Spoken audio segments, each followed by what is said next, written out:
இங்க ஒருத்தர் திமுக பொறுப்பாளராக போட்டிருக்கிறாங்க. யார் அவரு? யாருங்க? பாலாஜி. அவர் பேருக்கு என்ன பேர் வச்சிருக்கிறாங்க?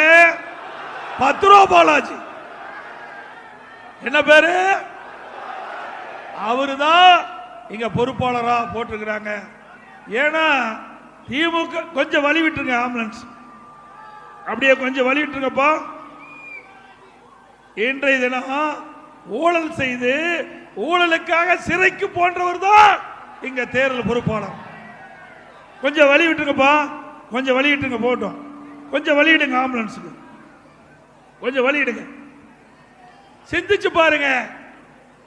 நீதி உச்ச நீதிமன்றம் கேள்வி கேட்குது.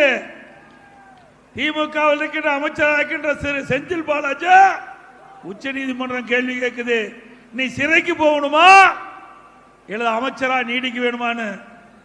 அவரும் வாய்தா மேல வாய்தா கேட்டு பார்த்தாரு, உச்ச நீதிமன்றம் விடல. இறுதியா அமைச்சர் பதவியை ராஜினாமா செய்தார்.